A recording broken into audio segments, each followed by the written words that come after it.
Esse simples sofá esconde o segredo para uma nova profissão muito cobiçada esse ano. A partir de hoje, você poderá trabalhar de onde quiser. Vai começar podendo ganhar pelo menos R$ 1.000 logo no primeiro mês. E tudo isso com 2 horas por dia.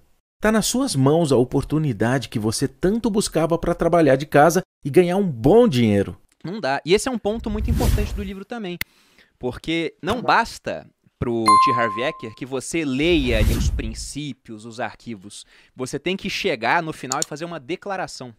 Você lê o capítulo e aí você faz uma declaração. Isso. E a declaração sempre termina uma frase reforçando aqueles princípios, aqueles arquivos, e no final, eu tenho uma mente milionária. É isso aí. E no evento eles recomendavam gritar, né? Exato. Eu tenho uma mente milionária, eu tenho uma mente milionária. Para que você, de fato, repita tanto isso até o ponto de chegar a acreditar. Porque isso é significativo. Eu tenho um exemplo próprio meu que é incrível, na minha opinião. Porque hoje eu me acho uma pessoa ultra inteligente. Tá. Mas nem sempre foi assim. Uhum. Eu era um dos melhores alunos da sala até a 4ª série, que meu pai estudava comigo, né? Aí meus pais se separaram. Talvez as finanças tenham um peso nisso, porque estavam atolados em dívidas, né?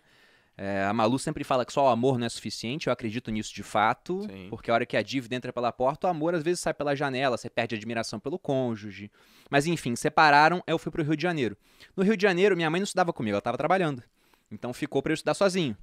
E aí eu vi rapidamente que tirando 10 ou 5, eu passava de ano igual. Certo. Então, o que eu fui fazer, né? Comecei a estudar para passar na média e dedicava meu tempo a coisas lúdicas, né? Jogos, ver televisão.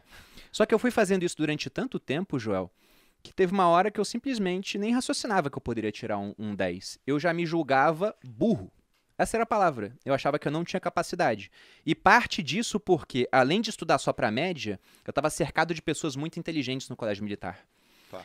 A minha turma do 2º ano, das 30 pessoas, eu acho que era o 3º pior aluno da sala. E tinha 27. gente muito inteligente, muito inteligente. E eu até brinco que se um investidor entrasse naquela sala e tivesse que apostar em algumas crianças para ter retorno no futuro, né? Eu nunca seria escolhido. Só se eu pagasse muito, porque eu era um azarão completo. Talvez ele visse assim, vou apostar nesse azarão aqui, vamos ver o que acontece. E eu me senti assim de fato, eu me senti incapaz. O que mudou na minha vida foi que eu quis passar na prova do exército. E eu fui obrigado a começar a estudar.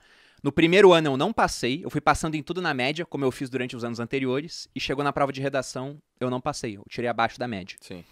E aí eu pensei, bom, pro ano que vem eu vou passar. E eu me comprometi e eu fiz uma declaração, eu falei pra minha família, eu vou passar, tanto que eu quero que vocês me tirem da escola, eu vou fazer só o cursinho pra poder me dedicar só àquilo, e eu vou passar na prova. Aí toda a minha família foi contra. Meu pai falou, você se compromete de fato? Eu falei, eu me comprometo. Ele falou, então você tá fora da escola, fica só no cursinho agora e vai estudar. Aí todo mundo falou que, nossa, é um absurdo o que o Bruno tá fazendo.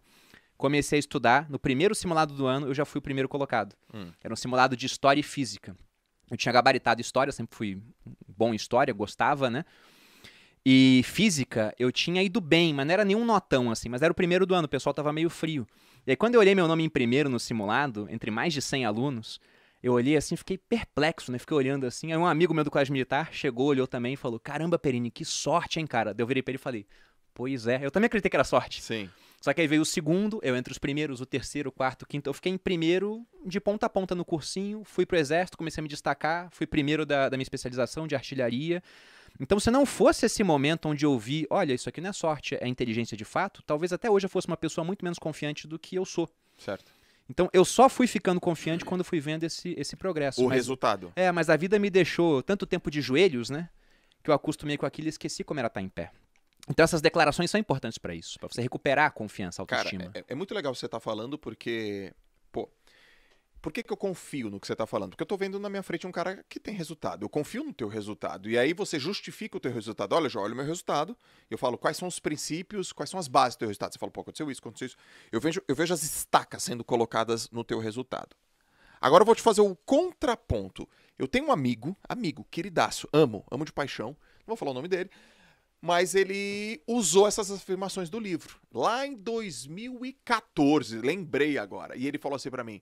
Eu nem vou falar como ele me chama, porque senão a turma vai saber quem é. Ele, Joelzão, não tem jeito. Eu vou ficar rico.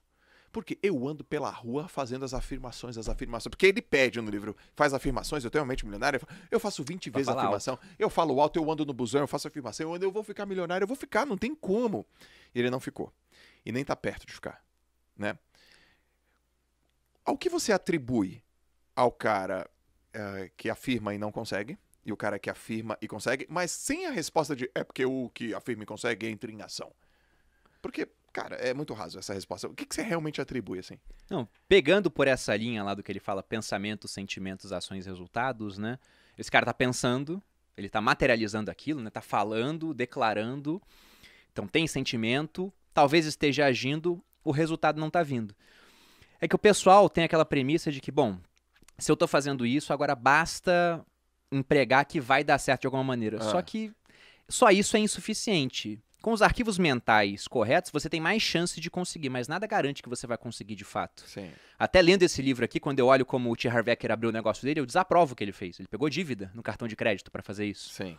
Aí o pessoal vai falar do Flávio Augusto, que fez a mesma Sim. coisa no cheque especial.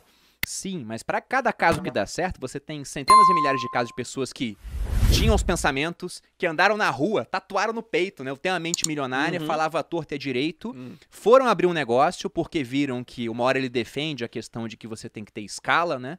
Ele usa o exemplo dos treinadores dele, o cara que dá treinamento para 2.000 pessoas ganha mais do que o cara que dá treinamento para 50 pessoas, né? Porque tá sendo mais produtivo. Só que o ponto é, que se você começar um negócio nas coxas, sem as habilidades para isso, não interessa o quanto a sua mente é próspera. A realidade, você não vai ter um resultado próspero. Sim. Aqui no Brasil a gente tem uma combinação muito nefasta, né, João? Porque a gente tem ao mesmo tempo uma população que é... Tá vindo o retorno aqui. Agora acabou já. A gente tem ao mesmo tempo uma população que ela é financeiramente quase que completamente analfabeta, as pessoas não entendem de finanças, e temos uma grande complexidade para empreender. Então isso mata muita gente. Por mais que a pessoa estude essa parte de mindset, se ela não realmente começar a estudar para se aprimorar na parte financeira, ela não vai adiante. Tanto que aqui no livro, numa sugestão sumária de orçamento que ele dá, onde ele fala que basicamente você tem que fazer o seguinte: viver com 50% do que você ganha, aí você pega 10% para investir para liberdade financeira, mais 10% para projetos de longo prazo, 10% ele destina para instrução, para educação. Sim. Só que a educação que ele faz não é qualquer educação, não é você fazer um curso, por exemplo, sei lá, de, não sei, teatro. A não ser que você seja um cara que vai trabalhar com isso, mas ele fala, é instrução financeira. É isso aí. Ele quer que você pegue 10% que você ganha no ano para você aprender sobre finanças. Porque esse cara podia estar falando tudo, mas será que ele está seguindo o arquivo de riqueza que fala que os ricos gerem bem as suas finanças? Que os ricos colocam dinheiro para trabalhar para eles? Ou ele só falou e não está fazendo? Com certeza só falando não tá fazendo. Então esse é o ponto. Não tem mindset que sozinho faça as coisas acontecerem. Porra. Não tem como.